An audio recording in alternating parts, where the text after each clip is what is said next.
Morning world, it's the 28th of May 2019. It's about 11 a.m. in the morning. This is the first of two videos I'm doing today.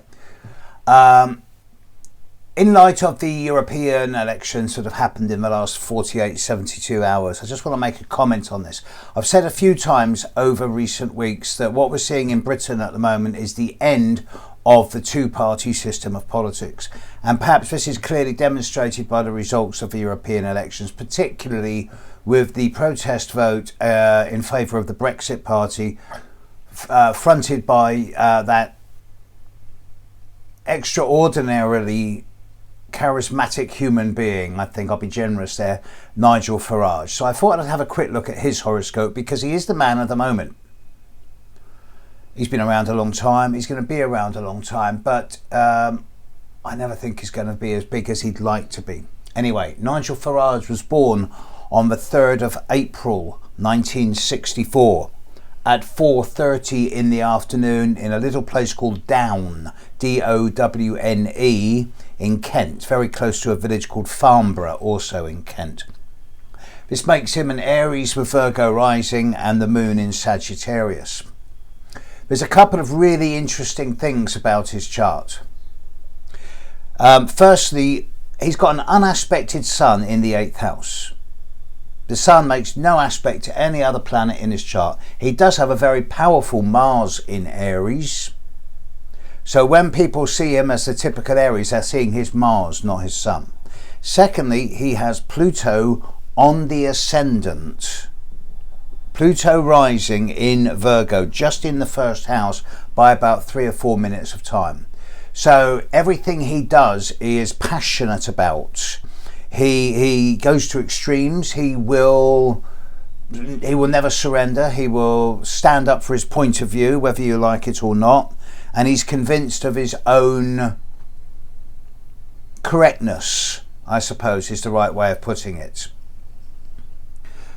Having spent far longer researching Nigel Farage than I would have liked, I now know a lot about him. I wish I didn't. And I've come up with one or two ongoing conclusions about him. I don't believe that the guy is a racist as such. He is a little Englander. He is, by his own words, not anti-European, he is anti-EU. He certainly is anti-immigration unless the immigrants in question have certain skills and all the relevant paperwork. This does not make him a racist. I would describe him as a little bit of a xenophobe, perhaps, with Pluto on the ascendant. He lives in Kent. He lives very close to his mother. His father was absent from about 5 years old. His father did have alcohol concerns.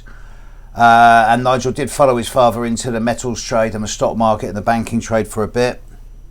And Nigel Farage does live close to his mother. He was born with Ceres, the asteroid of the mother, exactly opposite the North Node, both square to Mars in Aries. So there is a strong connection with the mother, and I believe he's still very close with his mother to this day. He was born with both Mars and Chiron in the 7th house of relationships.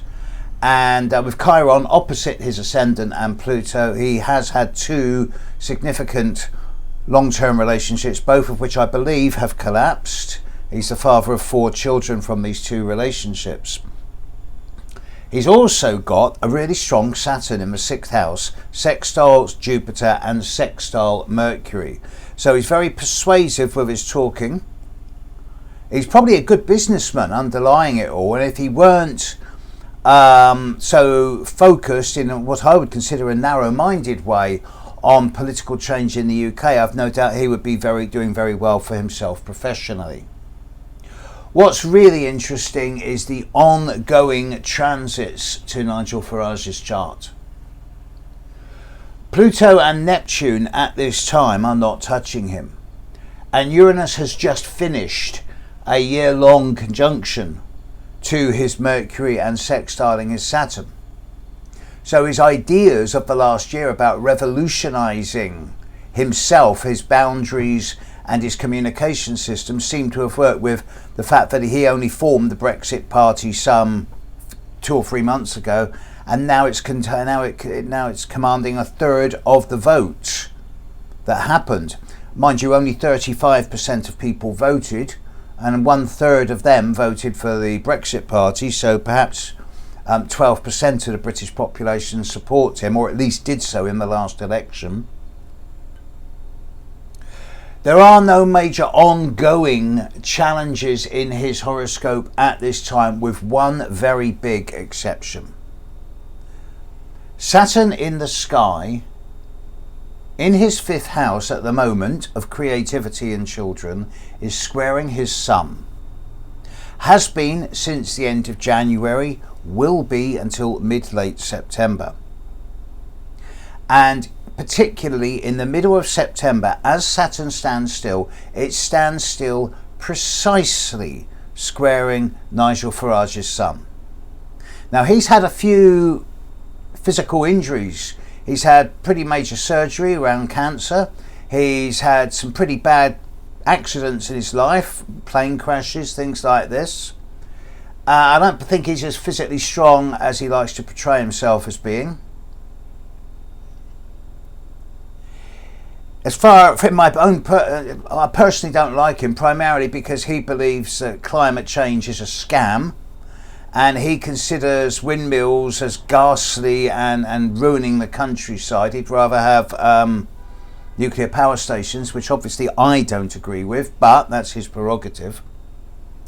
In my mind, it's a very close fight and probably a tied result between him and Boris Johnson to see who is the clown prince of British politics. I know that the American hierarchy think the world of Nigel Farage. He has his own chat show on Fox. He's a commentator on Fox television. He has his own radio show in the UK, and he's a big fan of Donald Trump. He nominated him for a Nobel Prize, and Donald Trump wants Nigel Farage to be the UK ambassador to America. But none of this is what I would call a particularly big recommendation. The proof of the pudding will come in mid-September of this year. We'll see if the Brexit party is a one-horse pony. It probably is. And with Saturn square his sun, I suspect that Nigel Farage is heading for another massive fall, because he comes up, he goes down, he gets built up, he gets knocked down. That's his pattern. But we'll see where he is come late September. And if he's still scrapping and fighting, then he's going to be a feature of British politics, love him or hate him, for many years to come. Personally, I wish he'd just sort of go away, but he is the thorn in the side, and that's the name of his company, I think, Thorn in the Side. He is a thorn in the side of many people, and whether you like it or not, he does represent the voice of a small but significant percentage of the British public. We haven't heard the last of him yet.